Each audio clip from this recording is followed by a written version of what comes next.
Hi, my name is Steve Martin. I'm the Public Information Officer with Columbus Division of Fire. I'd like to talk to you a little bit today about fireworks safety.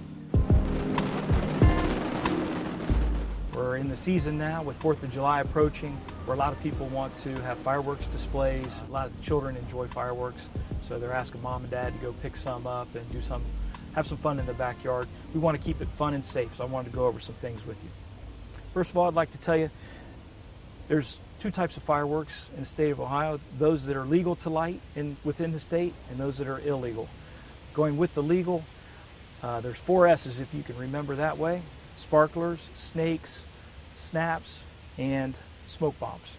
All of those have been deemed to be safe for your backyard and have family fun, but even then they come with some hazards we're going to go over. First of all, the snakes, you light those, it'll produce a nice smoke, and the material that you're lighting will expand and create kind of a snake or worm effect. So it'll grow like a worm or a snake. You just want to be careful lighting that. Sparklers, everybody knows what sparklers are by now. We're going to go over sparklers in a little bit and talk about some of the dangers with them. The snaps, or sometimes they're called poppets, they are a small granular like salt chemical, and when you throw this, they're wrapped in paper. When you throw them on the ground, they'll produce a small report. And then the smoke bombs.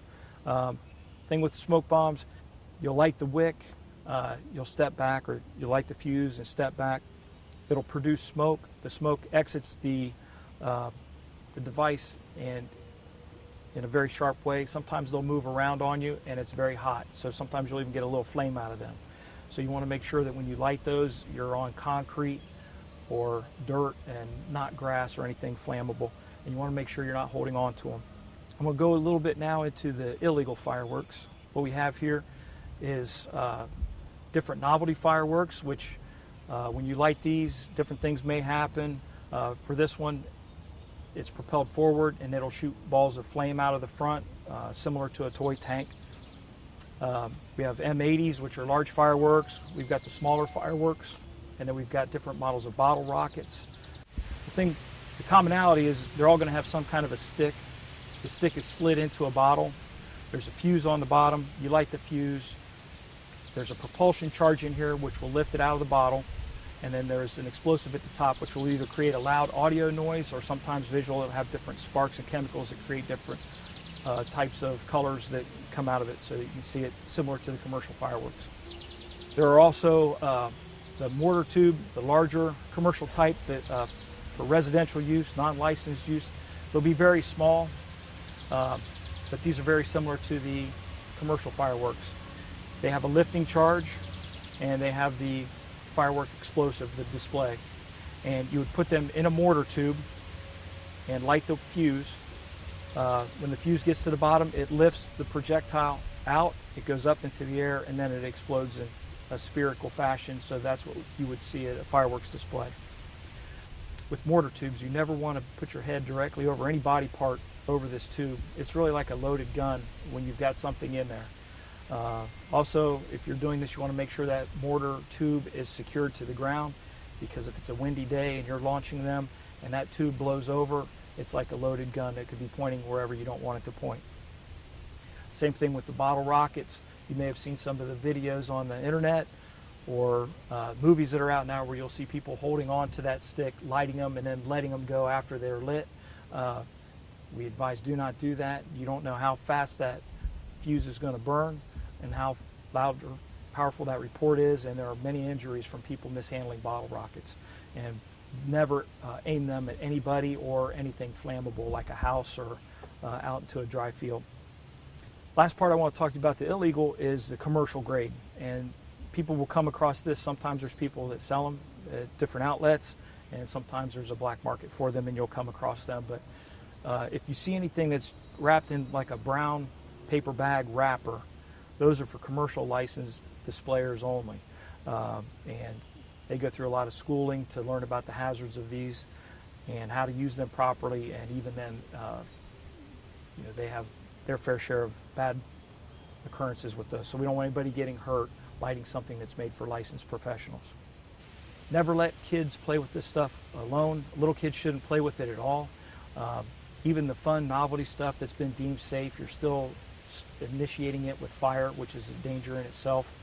And always have a bucket of water handy in case anything would happen. You do have fire here, so if it would start a fire either in dry ground, mulch, papers around this, if you have one land in a pile of something else, or heaven forbid it lands on clothing and we need to extinguish a fire right away, you want to be able to do that, not have to run around trying to find water.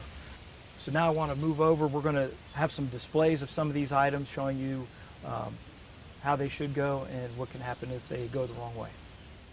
You know, most parents wouldn't let their kids run around with a stick in their hand any other time of the year, knowing the dangers of a stick. But 4th of July, you light a sparkler, it'll burn at 1200 degrees Fahrenheit. It's hotter than a welding torch, and kids can be running around if they're not supervised. So what we want to make sure is if kids are going to have sparklers, parent supervision, number one. Go over with the kids what the sparkler is, the dangerous part and the safer part, and then I've always said nail their feet into the ground before you light this thing. You know, make sure those kids aren't going to run around, and have that bucket of water close by. If they understand the dangers and they keep it arm's length away, then they can have all the fun in the world with it. But what we're going to show here is when one of these is lit, if it would fall on a piece of clothing, what might happen. So I'm going to light the sparkler now.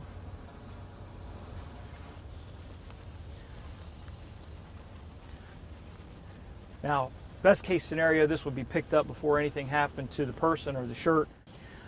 Most of the injuries that happen annually with fireworks, 30%, 36%, it's all fingers, hands. So kids are grabbing stuff or they're holding on to stuff that is on fire. And then the rest of it, you have eye injuries, leg injuries, things like that. But as you can see, it didn't take long for that shirt to catch on fire just from the tiny little sparks from the sparkler. We just want everybody to be safe out there. A third of the injuries for fireworks are going to be to the hands, fingers, and wrist area. And we've seen people holding on to fireworks as they're lighting them. A lot of these are commercially made. There's a little bit of research and development and structure that goes into those. Some of them you'll find illegal fireworks factories, and there's no regulation on those. So when you would light that wick or that fuse, it might go in a second, 2 seconds, 5 seconds. It's hard to tell. So we never want to hold these things in our hands. So what we're going to do, this display, this is an M80. It's commercially made. It's in probably, I would guess, a regulated firework factory. So they're going to use the same fuse or wick all the time and have about the same amount of powder in it. But we're going to slide this right underneath that chicken leg and light it. And the demonstration here is to show that the damage that can happen to flesh and bone from one of these fireworks. So we're going to set this up and then we'll be back. 3, 2, 1.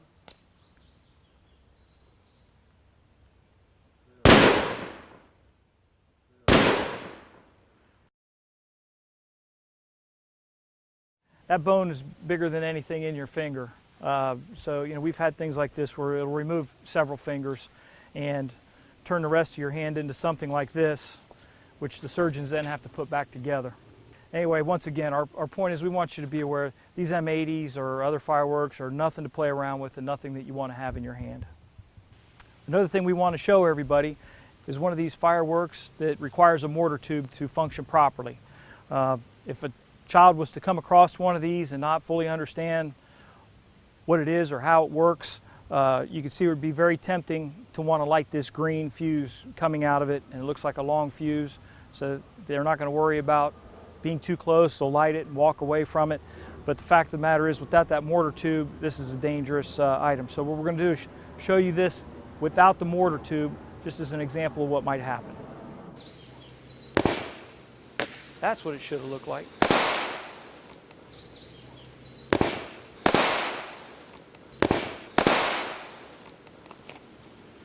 Thank you very much for giving us a few moments of your time to hopefully learn a little bit about fireworks so that this can contribute to making it a very safe holiday for you. We're not trying to scare anybody. We just want everybody to have an awareness of what is safe, and hopefully we can avoid any kind of injuries over the holiday season. If you're interested in more information, you can watch for our information we put out on our social media with Columbus Fire Facebook and COLS Fire Twitter We'll be putting out safety announcements quite often, or you can even look it up with NFPA fireworks and find a lot more information there.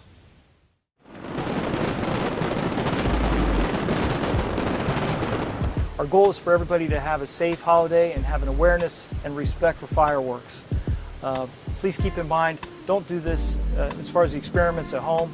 These were performed by trained bomb squad personnel with a lot of safety features in place. And I do want to remind everybody that in 2016, there were 11,000 hospital visits for fireworks-related injuries. And there were 4 deaths that year.